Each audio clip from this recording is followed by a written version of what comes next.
Welcome back viewers. मेरे साथ इस वक्त हैं डॉक्टर आयशा, न्यूट्रिशनिस्ट हैं, और उनसे हम बात कर रहे थे पहले कि हज पे जब आप जाने लगें या हज कर रहे हों तो आपको कैसी डाइट रखनी चाहिए, और जो वो बता रही थी कि वहाँ पे आपने इतना खाना है कि वो कंपनसेट हो जाए कि आप चल भी रहे हैं तो उसके बाद आपको जब आप वॉक करें, सब कुछ करें, तो आपको कम से कम इतना खाना चाहिए कि आपकी बैलेंस रहे डाइट।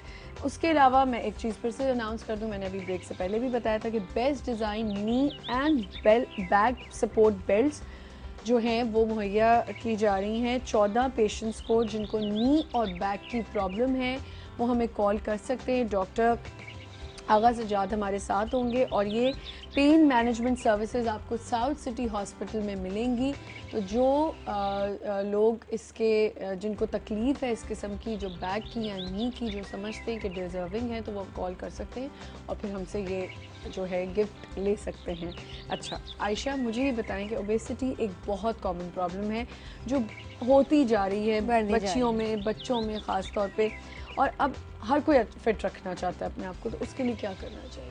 उसके लिए डाइट एंड एक्सरसाइज। ना अकेली डाइट कुछ करेगी, ठीक है, अगर आप बिल्कुल हिलजुल नहीं रहे, अकेली डाइट से कुछ नहीं होगा, और ना अकेला एक्सरसाइज कुछ कर सकता है। सही। ये दो कॉम्बिनेशंस मिलके ही कोई फ़र्क लेके आए, और एक हिदायत कि अल्लाह ताला हिदायत दे कि जी हमें इसके ऊपर अमल करना है और चलना है, या ये डाइट प्लान है उसको फॉलो करना है, या हमने अपने आप को फिज़िकली एक्टिव करना है। जब तक ये हिदायत दिल में नहीं होगी, ये चीज़, ये पुख्तगी नहीं होगी, एक मजबूती नहीं होगी, कुछ नहीं होने वाला। अच्छा, मैं जितना मर्जी गाइड कर। आयशा, मुझे एक बात बताइए कि ओबेसिटी और ये मोटापे की मेन वजह मुझे जो लगता है, मैं आपसे पूछना चाहूँगी कि क्या ये सही है? मुझे लगता है जब बच्चे बहुत ज़्यादा बेबी फ़ैट को बेबी फ़ैट समझने लग जाते हैं और माएँ भी कहती हैं नहीं बेबी फ़ैट है, खुद ही ठीक हो जाएगा, खुद ही ठीक हो जाएगा, आपको लगता है वही एज होती है कि आपकी ये चीज़ बढ़ती है? वो चीज़ अगर एक दफ़ा आपके बचपन में, या वो बच्चे जो शुरू से ही मोटापे का शिकार हो रहे हैं, उनका वज़न ज़्यादा है, तो वो नहीं जाते, वो नहीं फिर जाते। फैट इतना ज़्यादा ढीठ हो चुका हुआ होता है, वो मतलब कहते हैं ना कि वो आपके मकान में कितना बड़ा पक्का किराएदार बन चुका होता है, जब वो मकान खाली करने को तैयार नहीं है तो अपने मकान को किराए पे फैट के हवाले ना करें। सही। एक कॉल ले लेते हैं। अस्सलाम वालेकुम। कैसी हैं आप? वालेकुम अस्सलाम, बिल्कुल ठीक ठाक। कौन बात कर रही हैं? जी मैं नौशीन बोल रही हूँ फ्रॉम कराची। जी नौशीन। अच्छा आमना, मुझे आयशा से कुछ क्वेश्चन करने थे। They are a bit long, लेकिन I hope you entertain them. या शो प्लीज गो अहेड। अच्छा आयशा, कैसी हैं आप? मैं आपको देखती रहती हूँ डिफरेंट चैनल्स पे, cooking channel. I always wish to talk to you, लेकिन खैर आज चांस मिला है। आयशा, पहला क्वेश्चन तो मेरा ये है कि मैं आई एम 36 ईयर्स ओल्ड, और हाइट मेरी 5'7" है और वेट मेरा 80 kg है। तो I just wanted to know कि मुझे कितना मतलब कहाँ होना चाहिए? 20 किलो, हाँ 20 kgs आपको रिड्यूस करने चाहिए, ठीक है। अच्छा, बिकॉज मेरा पेन घुटनों में और कमर में, वही जो भी आमना कह रही थी, आई डोंट नो मुझे बेल्ट की ज़रूरत है या नहीं, बट मेरे घुटनों में और कमर में बहुत शदीद दर्द रहता है। और दूसरा क्वेश्चन आयशा मेरा ये था कि अगर आप कुछ ऐसी डाइट बताएं रिगार्डिंग स्किन, कि स्किन अच्छी रहे, मतलब जैसे आई एम डाइटिंग और एक्सरसाइजिंग तो स्किन भी साथ, बिकॉज होता ये कि जब डे टूथ होता है तो स्किन बहुत लैक्स कर जाती है और उसमें वो चीज़ नहीं रहती। And last but not the least, तीसरा क्वेश्चन ये है कि मेरे आई गॉट 2 सन्स, और दोनों में दोनों का वो आया है, ब्लड टेस्ट एक होता है, मतलब सीरम फेरेटिन उनका ठीक है, but I can't exactly recall, beta thalassaemia something है, उसमें उनको फॉलिक एसिड मुझे रोज देना होता है। अच्छा। But they are very slim, दोनों बहुत मैं उनकी डाइट तो ठीक है, बट दोनों बहुत स्लिम साइज पे हैं, मतलब they are not obese at all. तो मैं चाह रही थी कि थोड़ा सा वेट गेन करें, हालांकि मैं उनको सब दे रही हूँ, जितने भी न्यूट्रिशनल सप्लीमेंट्स और ये आते हैं वो भी दे रही हूँ, बट कोई फर्क नहीं पड़ रहा। मतलब हम मियाँ बीवी मोटे हैं और लोग भी कहते हैं कि आप लगता है सारा खाना आप खा जाते हैं, मतलब ये हाल है। तो आप प्लीज उस हवाले से मुझे कुछ बताइएगा कि न्यूट्रिशन में मैं क्या ऐसी चीज़ दूँ, बिकॉज उनका आयरन लेवल बिल्कुल ठीक है, बट वो आई डोंट नो कुछ जीन्स में जेनेटिक होगा, सिरोसिस, इलेक्ट्रोसिरोसिस समथिंग होता है शायद कोई टेस्ट, उसमें उनका आया था वो बीटा थैलेसीमिया। तो आप उस हवाले से मुझे प्लीज बताइए। चले मैं आपको ठीक है, थैंक यू सो मच, बहुत शुक्रिया कॉल करने का। जी आयशा। अच्छा, काफ़ी सारे इनके मल्टीपल क्वेश्चंस थे, स्टेप बाय स्टेप। एक तो इनके जो इन्होंने अपनी सारी वैल्यूज़ बताई हैं उसके लिहाज से इनको 20 kgs तो कम करने की ज़रूरत है। रहा ये सवाल, ये ऐसी डाइट जानना चाह रही हैं कि वो फॉलो तो करें, वेट तो रिड्यूस करें, लेकिन उनके स्किन के ऊपर और साथ में बाल भी आ जाते हैं, दोनों पे फ़र्क ना पड़े। अच्छा, वो लोग, वो ख़वातीन या मर्द हजरात जो अचानक से चाह रहे होते हैं कि मैजिक आ जाए और अचानक से वेट रिड्यूस हो जाए और वो एकदम से क्रैश प्रोग्राम्स पे चले जाते हैं, उससे बेसिकली सारा ये नुकसान होता है। चाहे वो हाई प्रोटीन डाइट पे चले जाएँ, मुर्गियाँ और अंडों का इस्तेमाल और चीज़ का इस्तेमाल डेली शुरू कर दें, ठीक है, इस तरह का कोई भी काम आप करेंगे तो डायरेक्ट उसका जो रिज़ल्ट होगा वो आपके स्किन और बालों पे जाएगा। मैं ये वाला काम ना सजेस्ट करती हूँ, ना खुद करती हूँ, ना इसको रिकमेंड करती हूँ, ना किसी को सजेस्ट करती हूँ, ठीक है।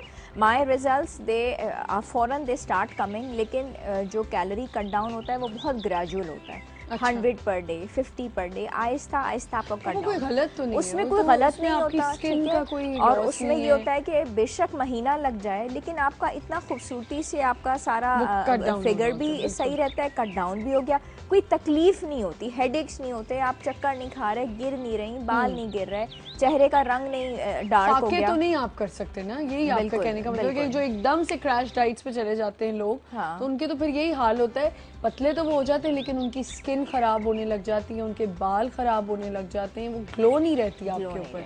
अच्छा, उनका सेकंड क्वेश्चन था उनके बच्चों के लिए। उनके बच्चों के बारे में इनका ये है, और ये डेफिशिएंसी बता रही हैं, अनीमिया बता रही हैं। इसमें निस्बतन होता है कि बच्चों में कमज़ोरी हो जाती है, दे आर वीक, ठीक है। अब माँ बाप का तो वज़न ज़्यादा है, बट इट्स नॉट रिलेटेड, ऐसी बात नहीं है कि जी बच्चे कमज़ोर हैं तो माँ बाप का इसमें कोई कसूर है।